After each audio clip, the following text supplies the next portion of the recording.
بسم اللہ الرحمن الرحیم۔ ہم سب اس کا سامنا کرتے ہیں، وہ مسلسل جنگ جو ہمارے بہتر نفس اور لالچ کی سرگوشیوں کے درمیان ہوتی ہے۔ نفس کے ساتھ یہ جنگ حقیقی ہے، لیکن خوشخبری یہ ہے کہ اسے شکست دی جا سکتی ہے۔ اس ویڈیو میں آپ کے ساتھ 5 طاقتور، عملی اور گارنٹی شدہ طریقے شیئر کروں گا جو آپ کو اپنے نفس پر قابو پانے میں مدد دیں گے۔ یہ وقت کے آزمائے ہوئے طریقے ہیں جو ایمان، نظم و ضبط اور خود آگاہی پر مبنی ہے۔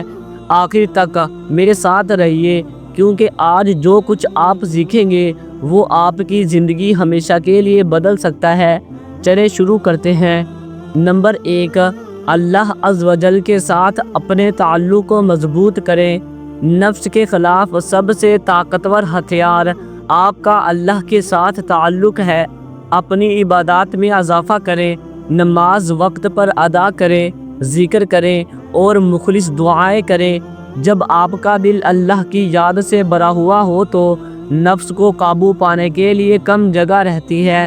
قرآن پاک کی آیت پر غور کریں، بے شک نفس برائی پر اکساتا ہے، اور استغفار کے ذریعے اللہ سے حفاظت طلب کریں۔ نمبر 2، روزے کے ذریعے خود پر قابو پائیں۔ روزہ صرف کھانے اور پینے سے پرہیز نہیں ہے، یہ ایک روحانی مشق ہے جو آپ کو اپنی خواہشات پر قابو پانا سکھاتی ہے۔ نبی کریم صلی اللہ تعالی علیہ وسلم نے فرمایا، روزہ ایک ڈال ہے۔ پیر اور جمعرات کے نفلی روزے یا قمری مہینوں کے سفید دنوں میں روزے رکھیں۔ جب بھی آپ روزہ رکھتے ہیں، آپ اپنے نفس کی گرفت کو کمزور کرتے ہیں۔ نمبر 3، اچھے ساتھیوں کا انتخاب کریں۔ آپ کے ساتھ رہنے والے لوگ آپ کی شخصیت پر اثر ڈالتے ہیں۔ ایسے لوگوں کے ساتھ رہیں جو آپ کو اللہ کی یاد دلاتے ہیں اور آپ کو بہتر بننے کی ترغیب دیتے ہیں۔ ان منفی ماحول یا دوستوں سے بچیں جو آپ کو برے عادات کی طرف لے جاتی ہیں۔ نبی کریم صلی اللہ تعالی علیہ وسلم نے فرمایا، آدمی اپنے دوست کے دین پر ہوتا ہے، اس لیے دانش مندی سے انتخاب کریں۔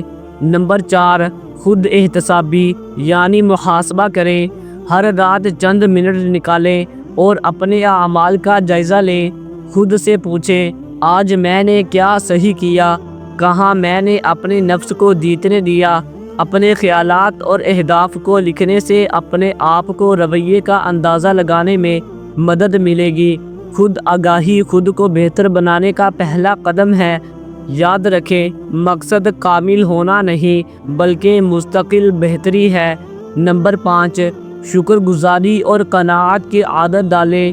نفس لالچ اور عدم اطمینان پر پروان چڑھاتا ہے، اس کا مقابلہ کرنے کے لیے شکر گزاری کی مشق کریں۔ ایک شکر گزاری کا جرنل رکھیں یا روزانہ اللہ کی بے شمار نعمتوں کا شکر ادا کریں۔ قناعت نفس کی لامتناہی خواہشات کے خلاف ایک طاقتور ہتھیار ہے۔ نبی کریم صلی اللہ تعالی علیہ وسلم نے فرمایا، مالداری مال کی کثرت میں نہیں بلکہ اس پر قناعت کرنے میں ہے جو اللہ نے دیا ہے۔ نفس کے ساتھ جنگ زندگی بھر کی ہے، لیکن یہ ایک ایسی جنگ ہے جو لڑنے کے قابل ہے۔ ایمان، نظم و ضبط اور مستقل مزاجی کے ساتھ فتح نہ صرف ممکن ہے بلکہ یقینی ہے۔ یاد رکھیں، یہ 5 طریقے آپ کے اوزار ہیں، انہیں دانش مندی سے استعمال کریں اور ہر قدم پر اللہ کی رہنمائی پر بھروسہ کریں۔ اگر اس ویڈیو نے آپ کو متاثر کیا یا مدد فراہم کی تو لائک، شیئر اور سبسکرائب کرنا نہ بھولیں، اور کمنٹس میں مجھے بتائیں آپ ان میں سے کون سا قدم سب سے پہلے اپنائیں گے۔